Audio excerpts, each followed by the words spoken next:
We are designers, and we strongly believe in dialogues and discussions, and that's why we're in two. And we believe that dialogues and discussions help us to learn from each other and to evolve and develop new projects. And in order to do so, we try to come up with new projects to tell our stories. So last year we were lucky to work on projects on the theme of conversation pieces.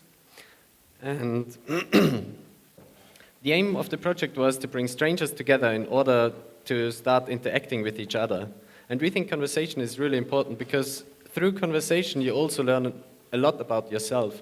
And this was actually the starting point for the project. It takes more than one. It is a project which visualizes that for self-reflection you need to talk to others or you need to discuss with others.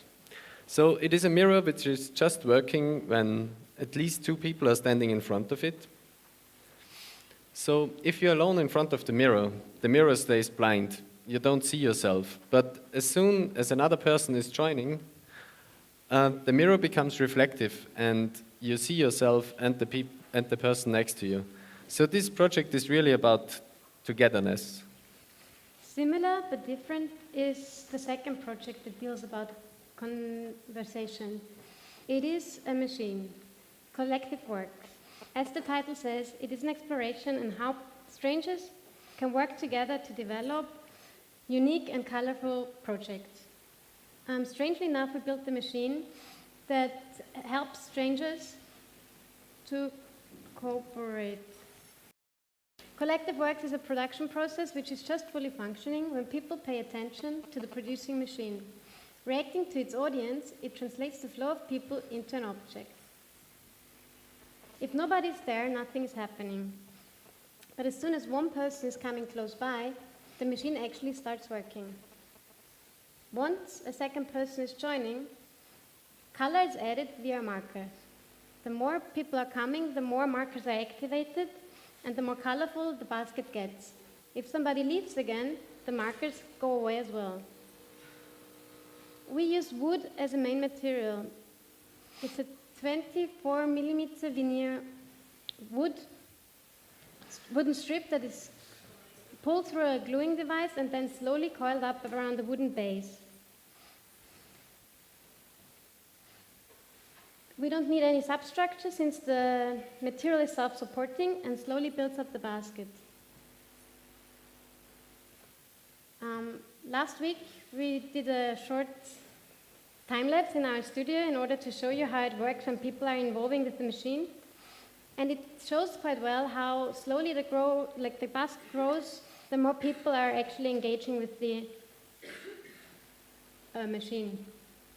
It shows as well that it takes a lot of attention and a lot of time and many people in order to build one final object. So the more people are watching the machine, the more kind of happy the machine gets and the more markers are added and the more color is added. And so each object is really depending on the audience, how it will evolve or how it will be in the end. And the coloring is following certain rules. So if one person is coming, the machine is activated, starts producing, and the outcome is just a plain veneer. If two spectators are watching it at the same time, a light color is added, and basically the more people are watching, the more colorful it gets, and also the darker the color gradation becomes. The height of the object is depending on the time the people are spending with the machine. So all these baskets were made at one exhibition, but on several days, and you can see that the higher baskets, there were much more people interested than on the lower ones. And we can recalculate actually the interaction time, since for 1 centimeter in height it takes about 15 minutes of people just to watching it. As already mentioned before, if no one is watching it, nothing is moving. So in that sense you can also say it is production on interest. If no one is interested in it, nothing gets produced. Our machine, seen in an industrial context, is actually really absurd. But it questions the relation between man and machine. Suddenly the audience is somehow turned into workers.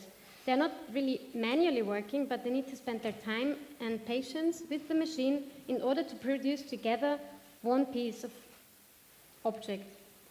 It shows as well that it's more fun to work together. And in the beginning, when we showed the project the first time, we didn't know how the audience would react. And we were really happy because it worked out and the audience was interacting with the machine. And since they were interacting with the machine, they started to interact with each other and to talk to strangers. And this was possible because you could see the reaction of you and the others on the piece of basket. It showed as well that the more people are involved in one project and the more are concentrating on one goal, the more interesting and joyful the outcome gets. So for this project, we also worked together with a media artist and programmer from Vienna. And without him, we would have never managed to do the whole project. And moreover, it was more fun and the project evolved faster and better within the group. So we really believe in collaboration. We think, especially nowadays with a lot of really detailed experts, it is great when groups are formed which mix and match people from various disciplines to work on one goal. So we think it is an interesting time, and with a lot of open-minded people and with joint forces, really great projects can happen. Thank you. That's it.